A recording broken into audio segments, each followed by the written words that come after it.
Você já experienciou ou presenciou alguma situação de preconceito envolvendo pessoas alternativas? Não necessariamente pessoas góticas, mas qualquer tipo de pessoa alternativa. Você já viu isso na vida real ou na internet? Então, oi, eu sou a Steph e hoje eu vou conversar com vocês sobre esse tema de uma forma sensata, de uma forma assim que realmente faça sentido com a vida real, tá? Não só a internet, apesar de que a internet também é importante nesse sentido. Mas enfim, vamos tentar aí realmente refletir sobre esse tema, sem cair tanto em vitimismo e mais em realismo. Vamos começar esse vídeo respondendo a pergunta mais importante. Existe mesmo preconceito contra pessoas alternativas? Será que isso faz sentido com a realidade? É algo sensato, racional de dizer? Sim, existe sim, com certeza existe preconceito contra pessoas alternativas. Eu acho que todo alternativo, ou pelo menos a maioria, já passou por alguma situação desagradável, seja na internet ou na vida real. Eu já presenciei nos dois lugares, então acontece. Só que assim, eu acho que não tem como a gente querer equiparar esse tipo de preconceito com crimes de ódio, como, por exemplo, racismo, esse tipo de coisa. Por quê? Eu sei que o visual alternativo, seja gótico, ou seja o que for, ele é muito importante para nós, pessoas alternativas, tá? Ele é uma parte, assim, essencial praticamente da nossa vida. Mas ainda existe uma opção da gente ocultar isso, ou escolher situações específicas para poder usar esse tipo de visual. Coisa que, por exemplo, uma pessoa negra não pode fazer com a própria pele. É a pele dele, não tem como ele arrancar, né? Então, tipo assim, ele é obrigado a conviver com isso, com as pessoas que podem eventualmente cometer crimes mesmo contra ele, só por causa da pele. E é por isso que eu acho que não tem como a gente equiparar um crime de ódio como racismo, homofobia, até xenofobia, com um preconceito contra pessoas alternativas. Porque uma pessoa que nasceu em determinado lugar, que tem um sotaque, uma pessoa que tem uma determinada cor de pele, são coisas que você não escolhe, não tem como fugir disso, entende? Então, eu acho que é um pouco fora da realidade querer comparar. Porém, existe um preconceito que eu vou comentar mais pra frente com pessoas alternativas que cai um pouco nessa questão racial. Eu vou explicar pra vocês mais pra frente. Agora que já temos uma base de que o preconceito é real, ele realmente nos afeta de algumas formas, eu acho que é importante nos aprofundarmos para compreender melhor isso. Vamos falar sobre o visual gótico, que é o que tá mais próximo de mim, por assim dizer? Então, o que acontece? Por que muitos góticos às vezes sofrem preconceito? Seja na rua, na internet, mas eu acho que nesse caso é principalmente na rua. Vamos supor que você é uma garota gótica. Você monta aquele visual, você fica toda vampirona, toda bonitona e vai sair de casa pra, sei lá, ver sua amiga no shopping, tá? Você saiu assim. Você tá lá, tranquila, querendo se divertir, querendo ter um dia maneiro, feliz, né? Certo? Só que quando você sai com um visual assim na rua, uma pessoa que não sabe nada, tipo, de gótico, coisa do tipo, e vai cometer preconceito com você, ela não vai cometer um preconceito porque você é gótica. Ela vai cometer um preconceito porque ela pensa que você é uma bruxona, sabe? Não existe tanto essa noção do alternativo aqui. Então, ela vai olhar pra você e vai pensar: ah, você é uma bruxona que sequestra criança, porque você tá com essa roupa. Enfim, então é uma questão que a gente precisa, assim, refletir mesmo de da onde vem tudo isso, sabe? Porque já aconteceram crimes aqui no Brasil por causa dessa coisa, de assumir determinadas coisas das pessoas, né? Eu acho que todo mundo deve lembrar do caso de uma moça que foi confundida com uma sequestradora de crianças. Então, assim, é uma questão realmente complexa. É por isso que eu, particularmente, acho que a gente tem que falar sobre esse tema, tá? Sobre esse tipo de preconceito. Não necessariamente colocar como o pior, sabe? O que mais afeta a população brasileira. Mas discutir sobre isso de uma forma racional. Outra coisa que também acontece muito, principalmente com os rapazes, é que muitos rapazes góticos podem sofrer crimes homofóbicos, mesmo que eles nem sequer sejam gays, tá? Por quê? Você aí, rapaz gótico, assistiu o Corvo, ficou inspirado. Aí você pensa, acho que eu vou começar a usar um pouquinho de maquiagem, vou usar um lápis de olho, isso, aquilo, vou começar aos pouquinhos, né? E aí você usa uma maquiagem porque você, acha aquilo maneiro, quer se expressar. Só que quando você sai na rua, um rapaz com maquiagem, o que as pessoas na rua vão pensar? Rapaz de maquiagem, talvez ele seja gay. E aí você já vai sofrer, pode sofrer até algum tipo de violência mesmo por causa disso. Então, é uma questão que a gente precisa realmente abordar, refletir um pouco sobre isso, sobre a forma que as pessoas assumem, e não só assumem, partem para a violência com determinadas coisas. Então, eu acho que as pessoas que têm um visual assim, nem é necessariamente só por causa do visual, mas por causa de outros preconceitos que as pessoas já têm e o seu visual ali aumenta. Será que vocês entenderam a minha lógica? Não sei. Mas faz sentido. Tipo assim, as pessoas já têm preconceito com religiões diferentes, já têm preconceitos com pessoas LGBT. Então, quando elas veem alguém que elas assumem que faz parte daquilo, elas não estão ali com preconceito porque você é alternativo, e sim porque elas já têm preconceito com aquelas outras coisas. Eu acho que outro tipo de preconceito que também afeta muito as pessoas alternativas é o preconceito no mercado de trabalho. A gente tem vários tipos de preconceito no nosso mercado de trabalho aqui brasileiro, tá? Que também vão abranger muito além de pessoas alternativas. Eu diria que qualquer pessoa que saia um pouco do que é vista como padrão vai sofrer preconceito, tá? Pessoas LGBT, até mesmo às vezes por questões xenofóbicas também. Tem pessoas que às vezes têm dificuldade de conseguir trabalho só por terem características de alguns lugares. Então, é uma questão bem profunda mesmo. Não tem como olhar para isso de uma forma muito superficial, como eu disse pra vocês. Mas pessoas que tenham um visual alternativo, elas, na maior parte das vezes, também já vão ser descartadas. Se você tem um cabelo colorido, se você tem tatuagens, modificações corporais em geral, eles olham pra você e te descartam só por causa disso.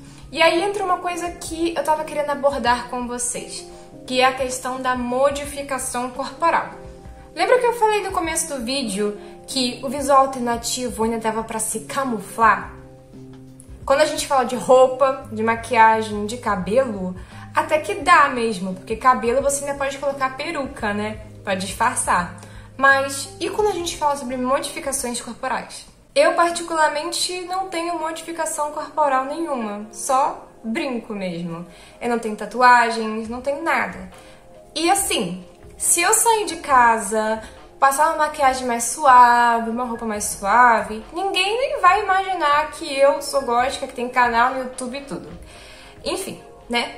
Mas imagina se eu tivesse um monte de tatuagens e modificações mesmo. Um piercingzão bem aqui, ou aqui, ou aqui. Enfim, tivesse um monte de modificações. Como que eu ia abrir mão de coisas que já modificaram e que às vezes são irreversíveis, né?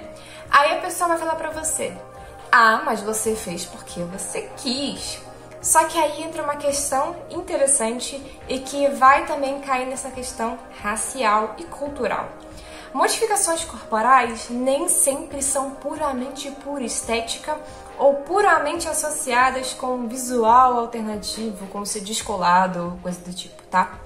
Às vezes, modificações corporais, elas estão ligadas a algum tipo de cultura, algum tipo de lugar que você veio, como, por exemplo, pessoas indígenas têm já um histórico de terem vários tipos de modificações corporais. Até mesmo povos indígenas aqui do Brasil, eles têm vários tipos de modificações corporais. A gente vê por aí o tempo todo. Isso faz parte da cultura deles. Como que você vai chegar para uma pessoa indígena e falar, abre mão disso daí, tá? Porque isso daí não vai ser aceito. Então, não faz sentido. Então, às vezes, o preconceito contra o alternativo ou coisas que são vistas como alternativo também vão se alinhar com essa questão cultural e racial, tá? E existem pessoas indígenas que são alternativas, que são góticas às vezes. Inclusive, tem uma banda muito boa que eu conheci recentemente que é formada por uma moça que é indígena. Então, tá vendo? Existe. E assim, como é que você vai chegar pra essa pessoa e falar pra ela abrir mão de coisas que estão tão direcionadas à cultura dela? É um preconceito? É uma forma de racismo? Bom, nós já temos noção de que esse tipo de coisa infelizmente existe e que abrange vários tipos de pessoa. Mas e como que a gente lida com isso? Essa é a parte difícil, né? Lidar com esse tipo de coisa e como tentar minimizar ou resolver mesmo esse problema que existe de preconceito contra o visto como alternativo. Então, pessoal, assim, tem algumas pessoas que até propõem que deveria existir algum tipo de lei em torno disso. Eu vou ser completamente honesta com vocês. Eu acho muito difícil algo assim acontecer e funcionar aqui no Brasil, porque primeiramente toda essa questão do alternativo não é tão levada a sério aqui. Por mais que o Brasil tenha muitos tipos de coisas alternativas, né? Visuais alternativas, no caso, que foram criados aqui. Por exemplo, eu sei que muita gente não aceita isso, mas é fato, tá? Que, por exemplo, o funk mesmo, eles criaram um visual muito único deles. É algo ali deles, realmente, formaram ali uma subcultura em torno disso, tá? Algo criado aqui. E até eles também sofrem bastante preconceito por causa disso. A gente vê o tempo todo as pessoas assumirem um monte de coisas só por causa do visual deles. Tipo, se um rapazinho tá lá com um visual que é mais característico desse meio, logo as pessoas pensam que ele é um bandido, que ele é mal educado, que ele vai roubar todo mundo, o que não faz sentido com a realidade. Tem um monte de rapazes por aí que tem esse tipo de visual e que gostam de funk, que às vezes são formados, são doutores, são pessoas super inteligentes, educadas, e não necessariamente você precisa ser realmente um formado em nada, mas são seres humanos como qualquer outra pessoa que vive a vida deles normalmente. Eles têm essa paixão, né, pelo funk, mas isso não interfere em nada negativamente. Então, o Brasil, ele é um país que ainda tem muita dificuldade de compreender essas coisas, sabe? Tribos, subculturas, existe muita confusão aqui, muita desinformação sobre esse tipo de coisa, muito estereótipo pra cá, pra lá. Então, eu acho que no momento seria muito difícil alguém levar esse tipo de coisa a sério. Mas existem alguns países que já têm projetos, por assim dizer, nesse sentido. Inclusive, se eu não me engano, eu acho que na Inglaterra existe uma lei nesse sentido, tá? De proteção, digamos assim, para pessoas que tenham, né? Eu não sei dizer se é realmente visual alternativo, não sei exatamente agora, mas uma lei foi criada depois que aconteceu um crime lá de uma moça, na verdade um casal, né, que foram atacados porque eles tinham um visual assim, tá? É um caso que eu acho que vale a pena vocês pesquisarem a respeito, porque, assim, por mais que seja um crime terrível, ele gerou muitas discussões em torno disso, então eu acho que vale a pena se informar um pouco sobre o tema. Agora, no dia a dia mesmo, eu acho que o mais importante é a gente procurar se informar sobre as coisas, não sair assumindo um monte de coisas. Eu sei que mesmo no meio de quem já é alternativo, a gente às vezes tem uma tendência a nós mesmos a termos alguns preconceitos com outras pessoas alternativas. Por ser algo que é alternativo, mas nós não nos identificamos. Aí a gente já olha e pensa, ai, mas isso daí é uma bobeira. Ai, mas esse negócio é feião. Ai, mas quem faz parte disso é isso, aquilo, enfim. Então, até mesmo a gente às vezes é assim. E dentro de subculturas também tem muita gente preconceituosa, tá? Ser gótico não impede você de ser preconceituoso. Tem muitos por aí, tá? Muitos góticos que são racistas. Gente, já teve gente aqui no meu canal comentando que apoiava aquele cara do bigode, sabe? Então, tem realmente, sabe, gente que não presta em todo canto. Mas enfim, tá? Então, eu acho que é isso. Se informar, procurar compreender, conhecer diferentes culturas, realmente dedicar tempo pra isso, né? Pra expandir os nossos conhecimentos e diversificar as coisas que a gente conhece, entender os outros, né? Acho que isso é o mais importante, compreender os outros. Enfim, é isso, pessoal. Eu sei que esse é um tema bem complicado e que é difícil concluir, mas eu tentei, né? Acho que vale a pena começar a discussão. E antes de encerrar esse vídeo, eu queria dizer pra vocês que eu estou trabalhando num projeto muito especial aqui pro canal, que eu espero muito que vocês gostem, que é o Conhecendo através do Cinema. Eu vou começar a fazer alguns vídeos que eu estou tentando produzir sozinha da melhor forma possível, onde eu vou apresentar pra vocês diferentes lugares do mundo, diferentes culturas, várias coisas através do cinema, já que é algo que eu sou tão apaixonada, tá? Se tudo der certo, vai sair ou no domingo ou semana que vem o primeiro vídeo desse, tá? E eu espero muito que vocês gostem, porque eu tô tendo que pesquisar muito pra poder fazer isso e completamente sozinha, tá? É um desafio que eu tô fazendo e que eu tô me divertindo bastante. Mas enfim, é isso. Muito obrigada por assistir esse vídeo e até mais!